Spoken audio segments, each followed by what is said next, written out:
So ideally, a poor South African basically doesn't stand a chance at ever getting things that they want in their country because they don't have money.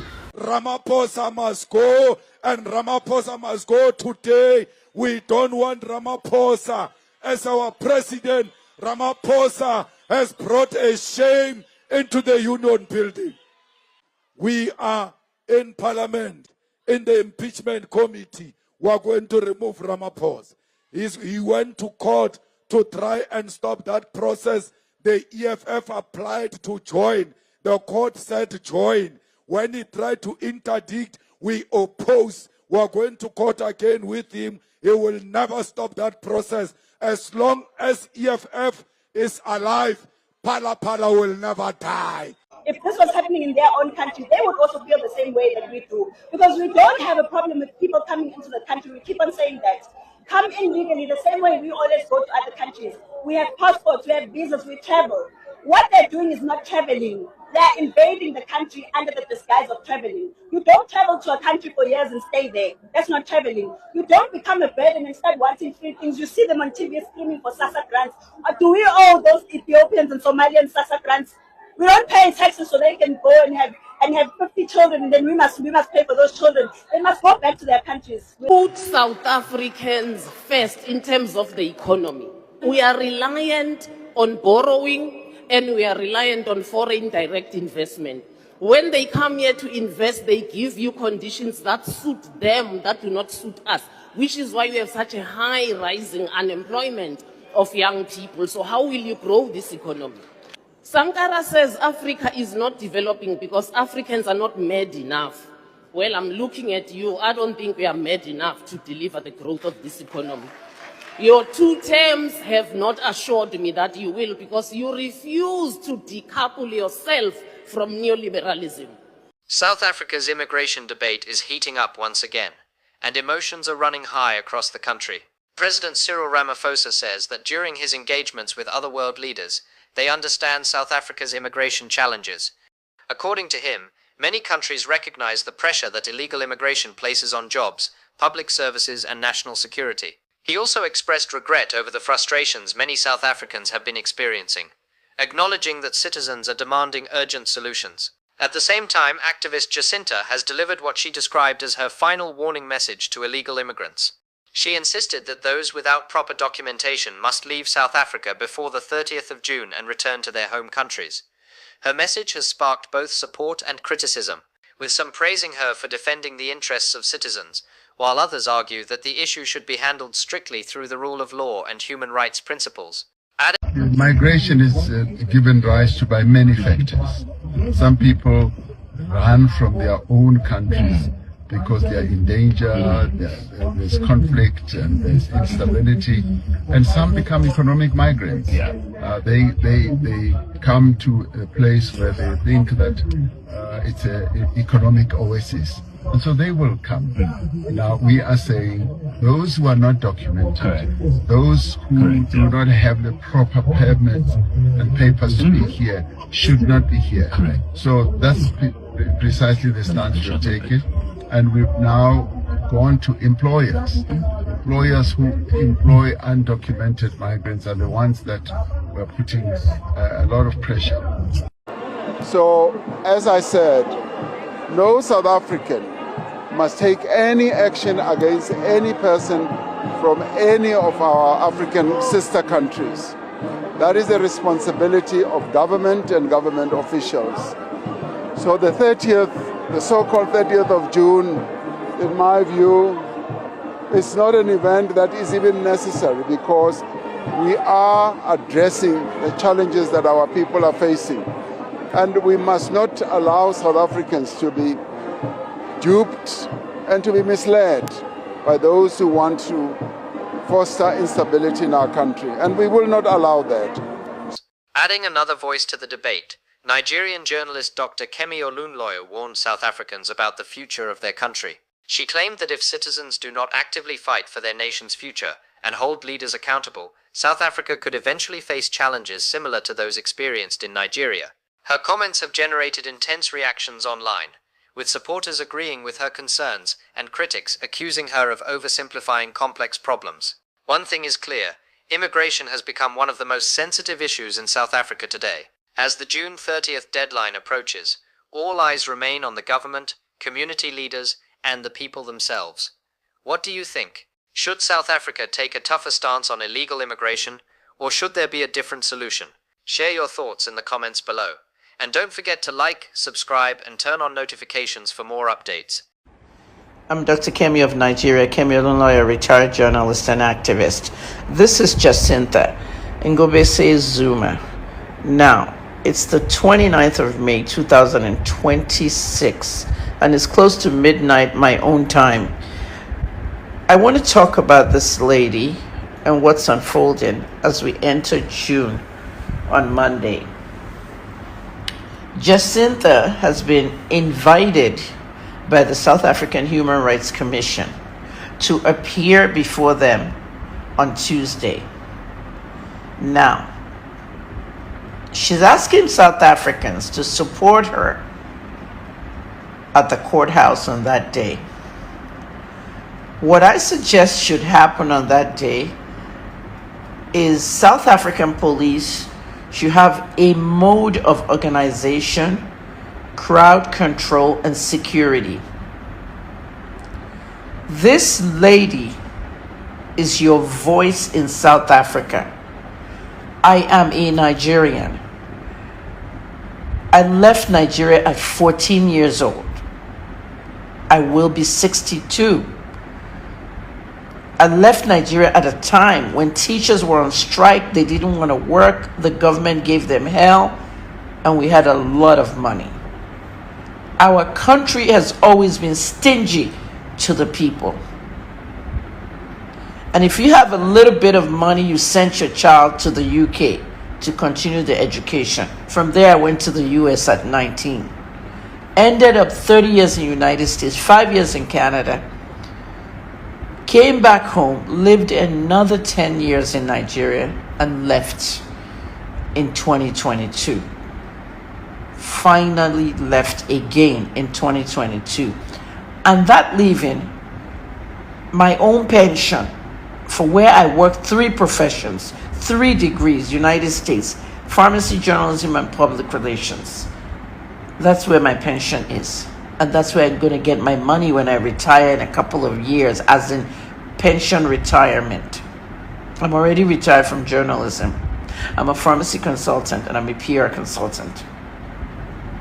There's a reason why I talk about myself, to explain to you how you can apply it to your lives. Jacinta Zuma is speaking about certain things that need to be handled now, because you guys in South Africa are going to end up like Nigeria. You're going to have all kinds of terror groups enter your country. We used to live in Nigeria as Nigerians. We have 500 porous borders. We had jihadists coming in from the east, northeast, northwest, and all the borders up there. We were not doing anything.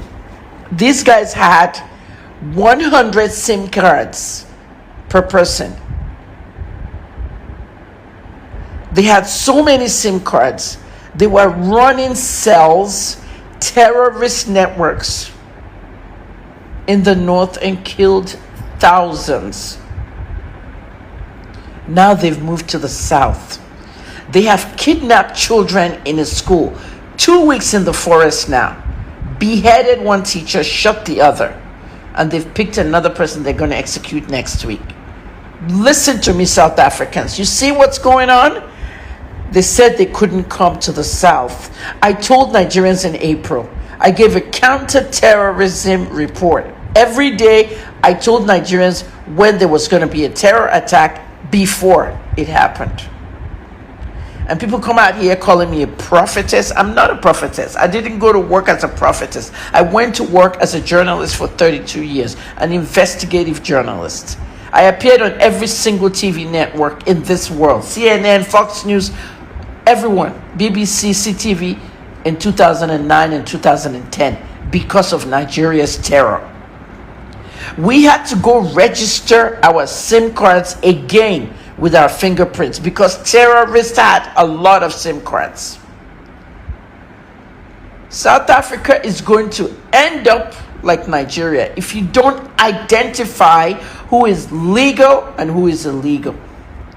When you have illegal people living in your country, you have crime. America.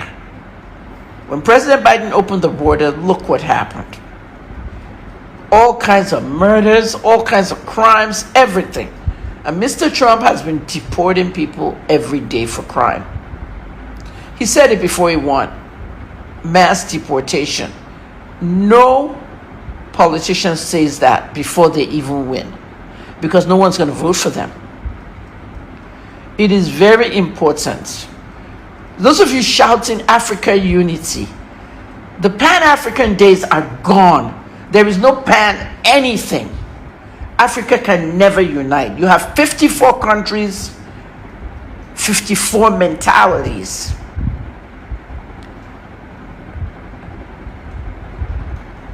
When you guys made your country visa-free entry for Ghana, what do you think would happen? Ghanaians flooded your country. You need to gauge your immigration system. You need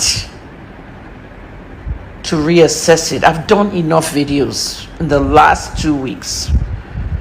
President Ramaphosa, Julius Malema, everybody there, whether you're the ruling party or the opposition, do not let South Africa end up like Nigeria. We cannot control the insurgency and the insecurity. Jacinta is asking for support. And I think South Africans should go to that South African Human Rights Commission and support her. I've always said it, no one should support illegal immigration. President Ramaphosa needs to reassess immigration enforcement. Because the moment somebody enters your country, the wrong person enters your country through all those borders on the land, and they start dropping bombs. They've bombed Nigeria. They start shooting. They start kidnapping students. They've already started kidnapping kids in Ghana. Several kids were kidnapped in Ghana and taken to Nigeria by kidnappers, by terrorists. Nigerians in Ghana kidnapping children, Ghanaians, and taking them to Nigeria. We have seen a lot of trafficking, human, drug, sex. You should go support this young lady here. And everybody should be able to witness this. Don't sit at home. Say you're going to watch it on SABC or Times Live or read it somewhere.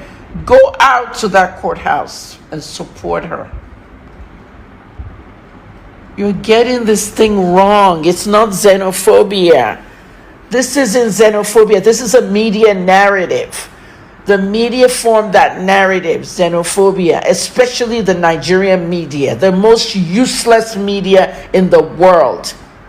This is the reason why we independent journalists fled Nigeria. Some people fled for their lives. Other people left voluntarily. I'm done in journalism and I left. I cannot work in a place where the truth is hidden and people hate the truth. This woman is brave. And she's standing up for South Africa. Nelson Mandela would be proud of her. I do not care what you say. I have lost my voice this week, having a cold and everything, but I'm still making this video tonight. Go out there on Tuesday and support Jacinta. We are activists. We are journalists.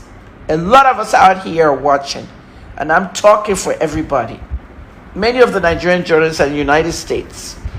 running all their media outlets there. When President Buhari was alive, he blocked some of their media outlets. People's Gazette is one of them. He blocked it. He asked MTN, Airtel, everybody to block so that Nigerians will read their news. This is how much they suppress news. Ask the ordinary Nigerian why they came to South Africa. Not everybody is bad, but a lot of crime is coming into your country. If you don't get a hold of your country now, it will be destroyed. The issue of the legality, whether they are legal or not legal, I explained that none of these people is legal. All of them are undocumented and illegal in this country. So there's two processes that we are following. We're following a process that is called repatriation. If it's repatriation, that is a process that is funded by the government of Malawi, because the government of South Africa can't pay for repatriation. And the second process is that one of deportation. When the deportation, we have to follow the route of deportation, which means people have got to go to court and be confirmed for deportation. That is in terms of our Immigration Act. So those are the two processes we follow. There's a lot of attention, international attention now. The UN has also said this doesn't look good for South Africa. What's your response? Are you doing your best here to treat people in a humane way? First point is that these people here were not brought by the government of South Africa to this site. They came and decided to camp in this site, and they are saying that they would want to be repatriated. So the responsibility of the South African government is to ensure that they do get the necessary documents for them to go home within these two processes I've outlined. Of course, the South African government is also worried, or rather South African officials are also worried that there are some people that are taking advantage of this situation. Maybe just to speak to us in terms of that, are you worried that there are people that are using this operation as a free bus ticket? Obviously, there is that kind of a situation that we seem to be picking up here, because you could see some other people are in a position that they can be able to afford transport back home. But obviously, when you get to be informed that there is some form of free transport back home, given the fact that a single trip to Malawi on a bus costs not less than 3,000 per person. So if that is then the case, it means when an opportunity like this, people would then jump into that opportunity. So there might be those that are chance takers. But sir, wouldn't you agree that most of these people are here because they're scared, because they've been threatened that they would be punished if they don't leave this country? No, they're not going to be punished by the government of South Africa. I'm not saying that. Who is going to punish them? Well, they've been thrown out by their landlords, everybody tells us, because they're afraid that they will be marched on in March, for instance, or others. They've been threatened. They're not here because they want to be here. Yes, we do understand that. Remember that the government is aware of the 30th of this month deadline by some other pressure groups, not by the government. So we understand that people would have come to this particular site based on that on that fact only. That is why we're saying that we didn't bring them here. They listened to the calls that were being made by those groups to say that you must have left this country by the 30th of June, and that's why they feel that they are scared, but not necessarily from the government. And a question from me, just to clarify, just quickly, there is no government deadline for the 30th. Government has never issued any deadline. We're dealing with any illegal person in a legal way, meaning to say once you have been identified as an illegal person in this country, we need to apprehend you, take you through our court processes and deport you accordingly, which is a process that is an everyday process as immigration officers go out in terms of inspections and checking who's not documented in the country. Mr. Ngobe, this process, I mean, you remember you've spoken to us about the two processes, repatriation and then the deportation. It's obviously unusual considering the number of people that you're dealing with at one time. Do we have an idea yet of what it's costing South Africans? No, I won't be able to respond in terms of how much it's costing the country so far. But what actually happened is that the government of South Africa provided about 10 buses, which is part of the process of deportation. And Malawi government is pushing along the path of the repatriation in terms of bringing in the buses. Just the last one on my side. We know, of course, that there's also a concern in terms of some of those that have gathered here being involved in criminal activities. Have you been able maybe to pick up some of those people on your side? I know that you are fingerprinting them when they are going through that verification process. There is a policeman subs working station inside here. Those are the specialist fingerprints experts. They are checking each and every person that we are taking to court, especially the males. So fortunately, no one has been actually linked to any crime or being a wanted person, but they are doing that. Every male person that is being taken to court that would eventually be deported has already been checked by the fingerprint by subs inside. Just the last one on my side. How challenging would you say this process has been for the officials that are on the ground? 11 days now. How challenging is this process? I can confirm that everybody is now drained out.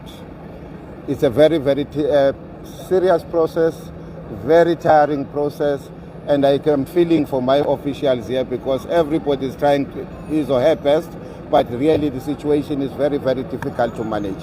Mr. Mwabe, can you maybe explain the process that's happening? We see buses coming in, people are sitting on the floor. Maybe take us through what is happening from inside to the buses. Well, let me explain to you. We have got people inside here that are returning from the court, and those are the people that are for deportation.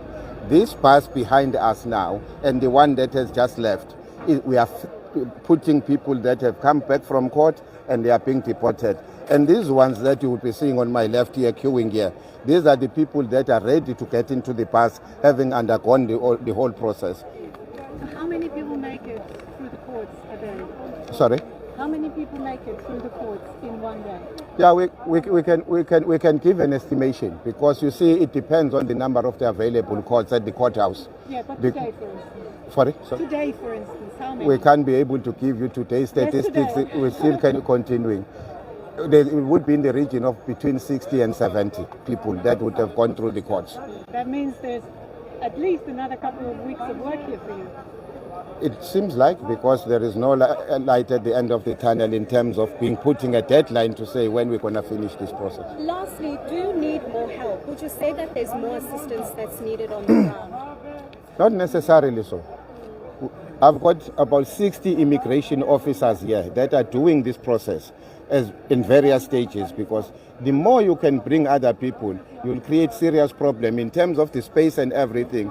This whole year has been donated to the Home Affairs because basically they just came and sat here and nobody took care of the issue of who is going to provide a space for Home Affairs to operate.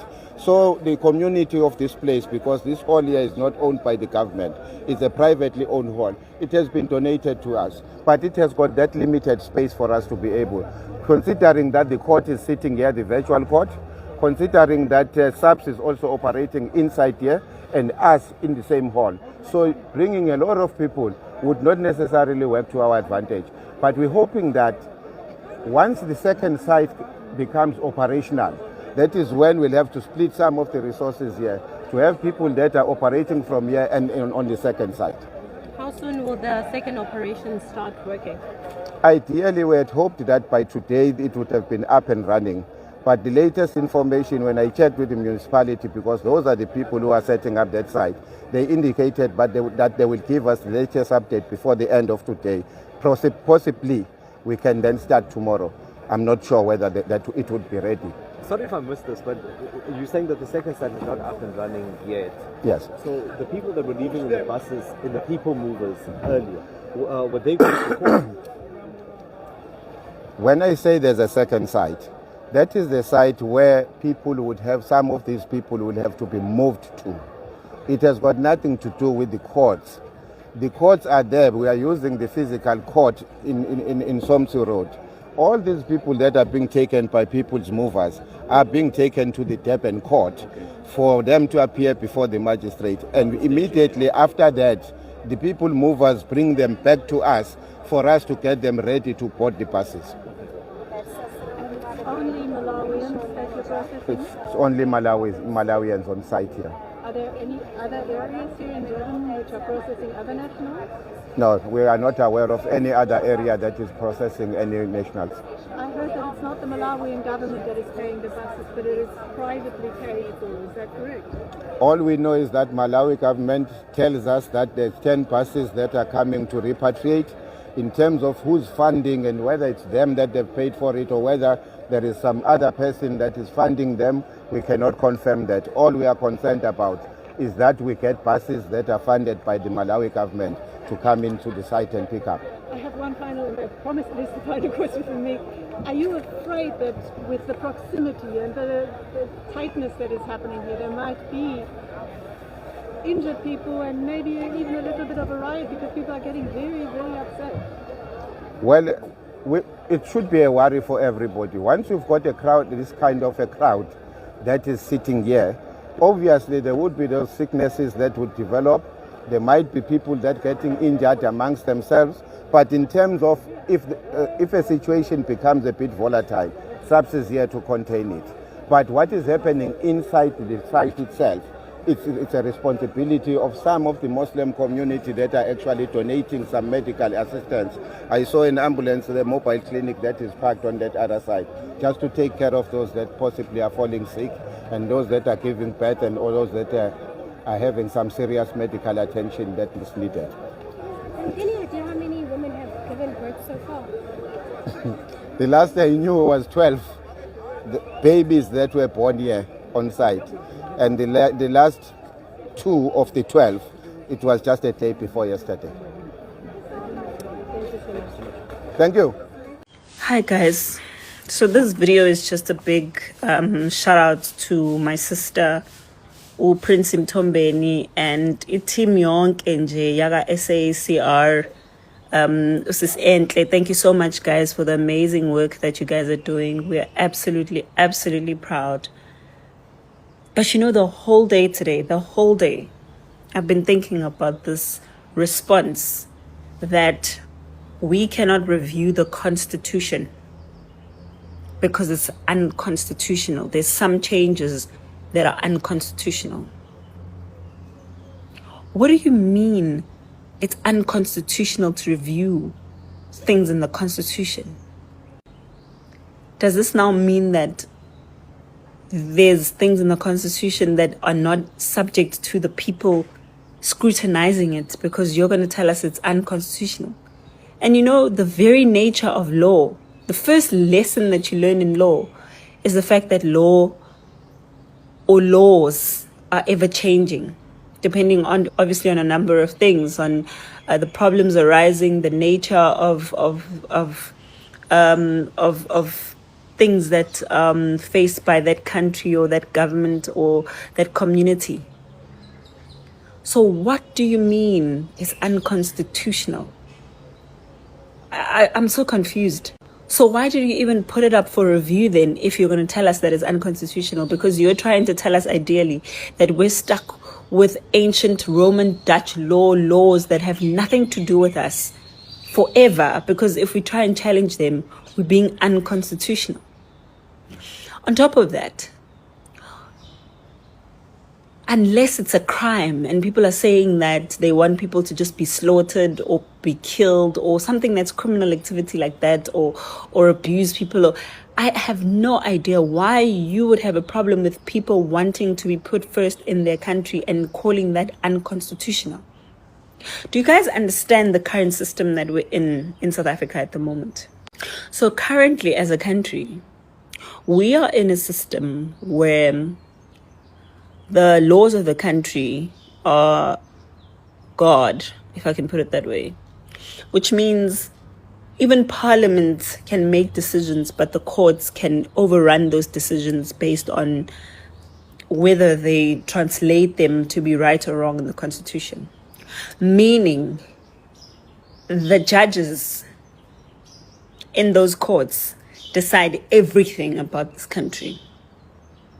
Meaning, if a criminal, for example, has something on a judge and they decide to go and threaten the judge, and the judge allows that criminal to get away with the crime, that's it. And there's nothing that can be done about it unless, well, someone decides to go to the SCA or whatever, you know.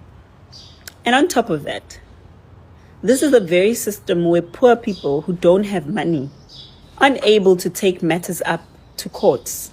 I mean, lawyers are expensive. But there's NPOs and NGOs that have money for days, that are always running to courts for every little thing. And those are currently the people that are basically running this country, because they know what they want to achieve from the things that they take to courts. So ideally, a poor South African basically doesn't stand a chance at ever getting things that they want in their country because they don't have money to go to courts. Then it begs the question, why do we even have parliament when we can just have courts doing everything? Because what's the point of the parliament even making changes or reviews or citizens having a say when the someone is going to tell us that in court it's not going to stand because it's unconstitutional? Law is meant to change. Nobody is supposed to be stuck to laws that were written 32 years ago and we're told that it can't be changed because it's unconstitutional. That's the most ridiculous thing I've ever heard. And I'm hoping that Tumaduma and the guys from SCR are going to take that up fully. Can't tell us that we're going to be stuck with laws even if we're unhappy with them. We have no choice but to stick with them because it's unconstitutional to change the constitution. Then the constitution must be the Bible then, I guess. Jeez.